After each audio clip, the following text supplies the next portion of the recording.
life, at least for me, I don't know about you, is the question, what if? Amidst the busyness of my day, I don't really have time or space to ask this question, but late at night when I lie down to go to bed and the world quiets down and I'm all alone, I think back over my day, I think back over my life, and this question surfaces in my mind. I don't ever like where the question takes me in my mind because for the most part, I find self-examination and self-evaluation particularly painful. I think we all do. But I can't help it. My mind goes there anyway. What if I'd have said A or B in that conversation today? What if I'd have chosen method C instead of method D for that project at work today? What if that thing had never happened to me all those years ago? What if I never met so-and-so? What if I grew up in California instead of Pennsylvania? Would I have better toned skin? What if I really did decide to get hair replacement surgery? What position would I be in life?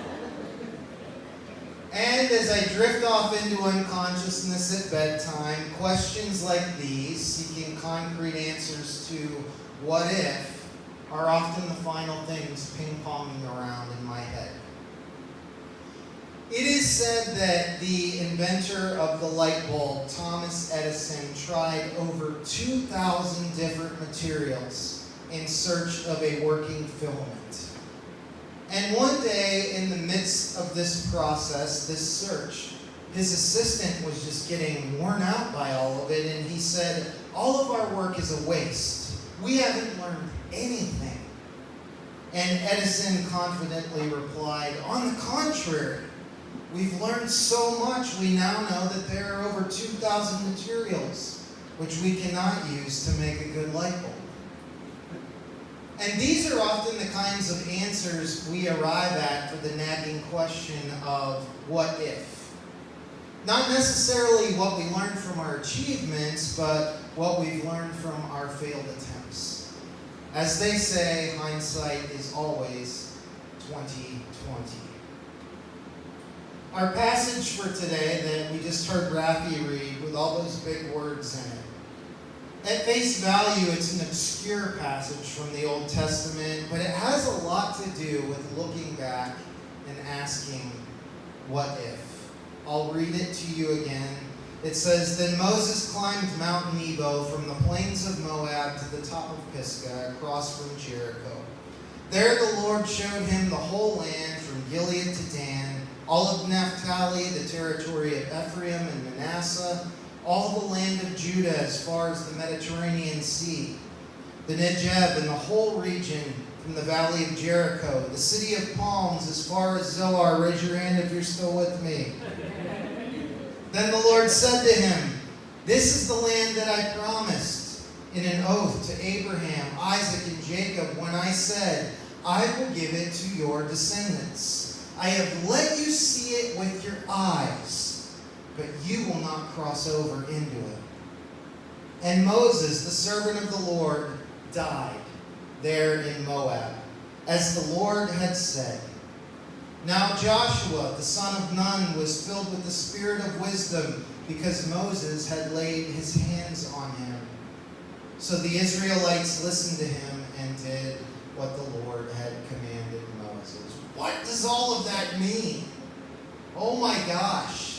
I know like one location in there where it says Mediterranean Sea. Everything else I have no idea about. But this is important. This matters.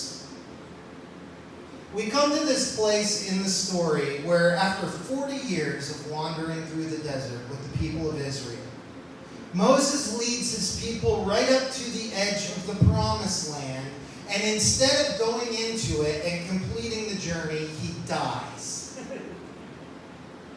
It's almost as if God is saying to Moses by naming all of these places and all of this ancestry, "I promised this land to some of your descendants, and here's a long list of names. They're far more important than you are, Moses.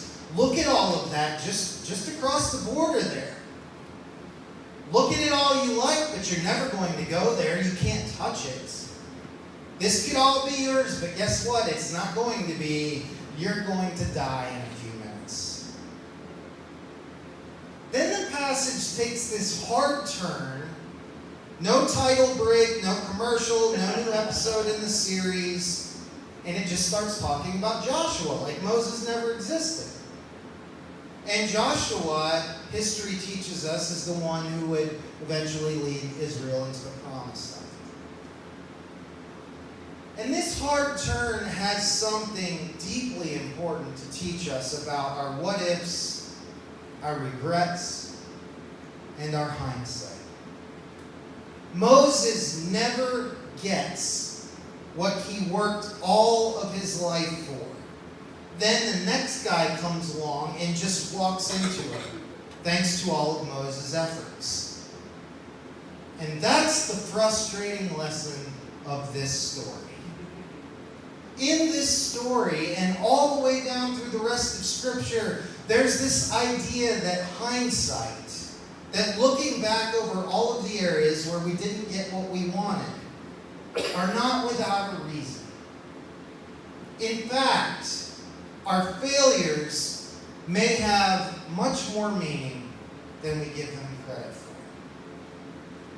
It's why the Apostle Paul would write in the New Testament, if we are distressed, it is for your comfort.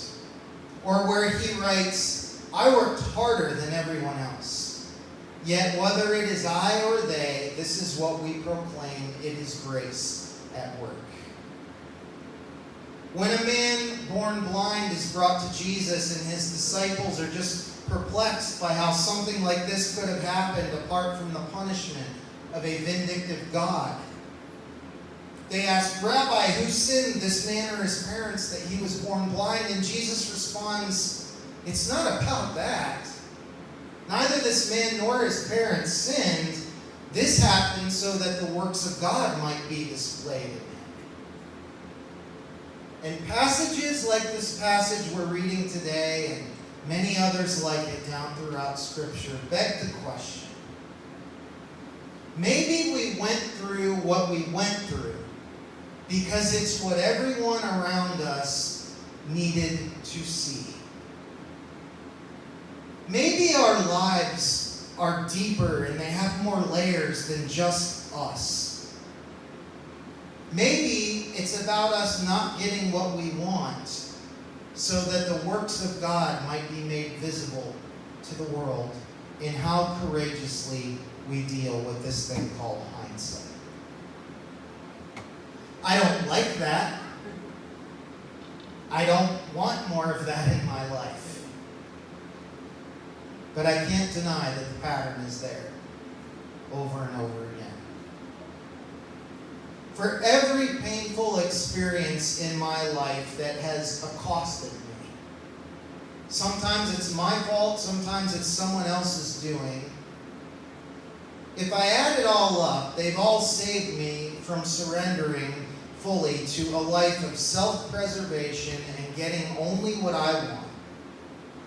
And have helped me to genuinely ask the question, what did I learn through that I can use to help someone else? And if we can start asking questions like this, we're beginning to get a macro glimpse of the way that all of this works. What this might all just be about. That our frustrations and our failures and our false starts and maybe even our frayed ends are not without meaning. They are for the good of everyone so that everyone who watches can enter the promised land. What keeps us from saying yes to that? You know, one of the more well-known trending things in our world today is something called the Me2 Movement. Has everybody heard of that? Seriously? Raise your hand if you've heard of it.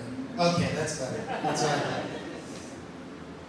Some people roll their eyes at this hashtag when we see it on social media. I happen to think that it is a beautiful and courageous thing. It's like a breeze of relief that is reminding us that we are not alone. But the Me2 movement, if you're not aware of what it is this hashtag that was used back in 2017. I think it was first used by the actress Alyssa Milano.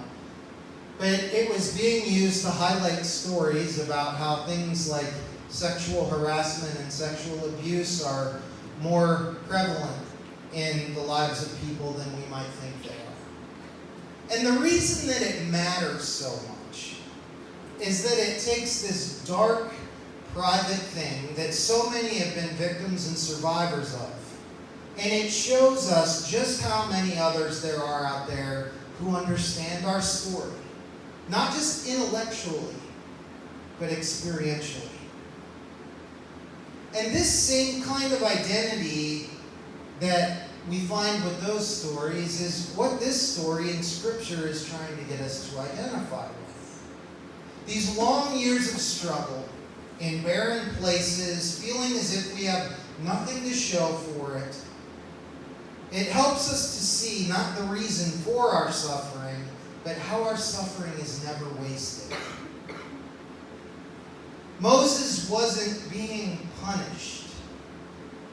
God wasn't withholding something from Moses. It's just what happened. He was aging, he got old, he had run out of time, he tried something and he didn't make it the whole way. And it's not a story about Moses not getting what he wanted. It's not a story about how Joshua is better than Moses. It's a story about how God used Moses not getting what he wanted to bless everyone who would come after him. And I'm not trying to downplay suffering this morning.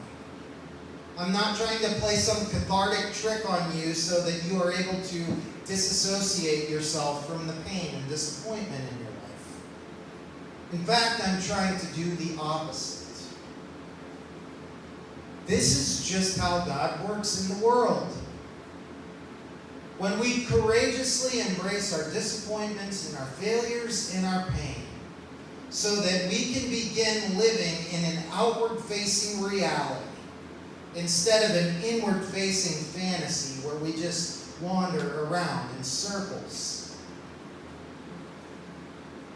Yes, no doubt, you could have made better choices in your life. Me too. But it's okay. Yes, you let your guard down and someone hurt you. We've all been there. You don't have to pass the same thing on to other people.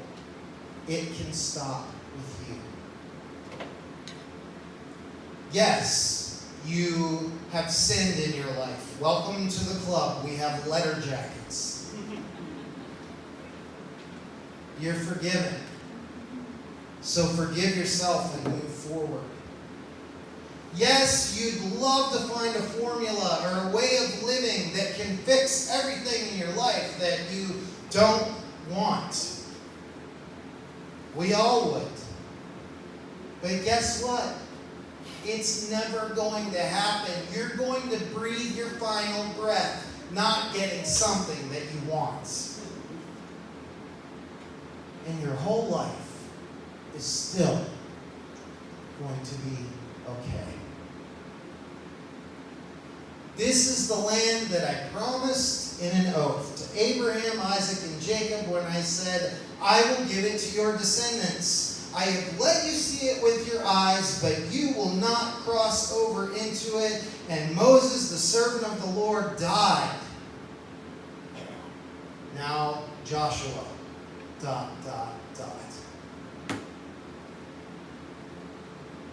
It wasn't about Moses. It wasn't about Joshua. It was about everybody. And this stuff is often impossible to see in the moment because hindsight is 20/20.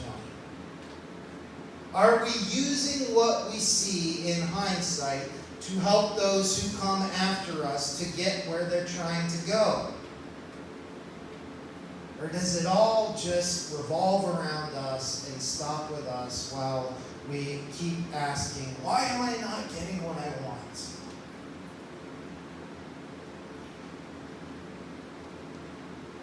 We are remodeling, as you can tell, And the horrible thing about remodeling churches is that when you remodel one thing, then the thing that you didn't remodel next to it needs remodeled, and then you remodel that, and you go, oh, that needs remodeled, and blah, blah, blah.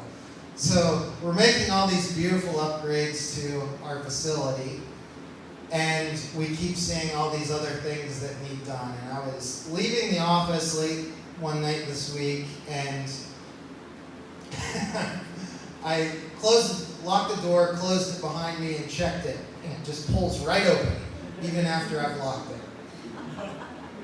And I'm thinking to myself, my God, if I text Sully about one more thing that's wrong with this building, he is going to murder me in my sleep.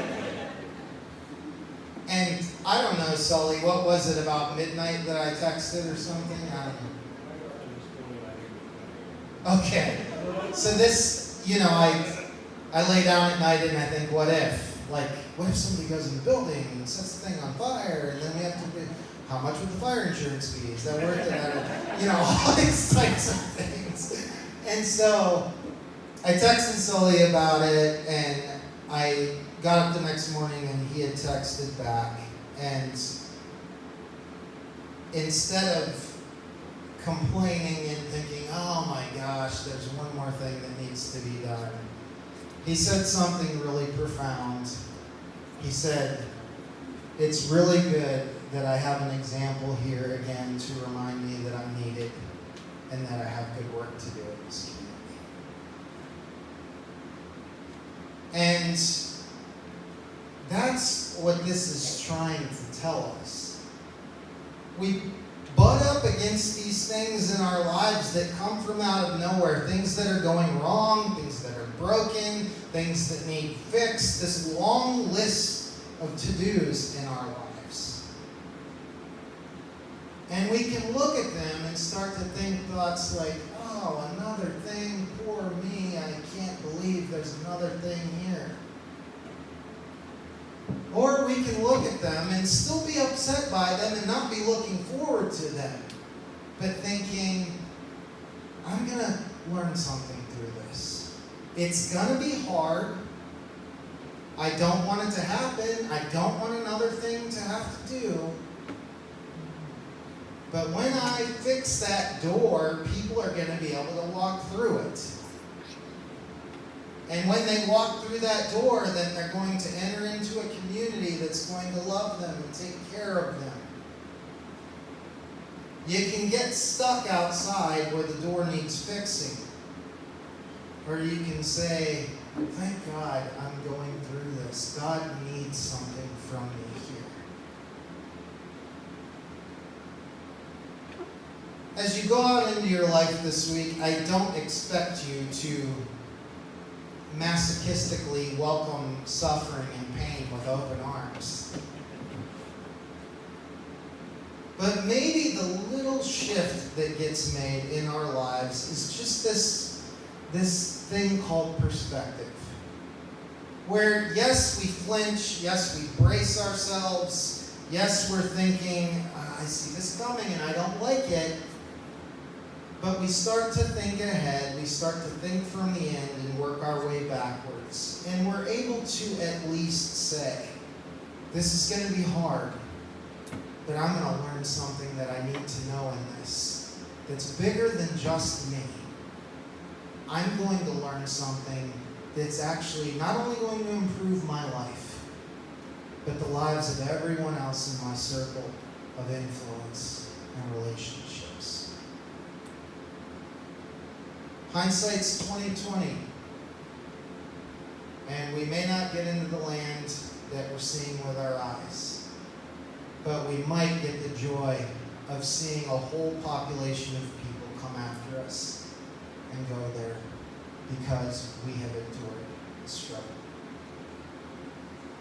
Let's pray.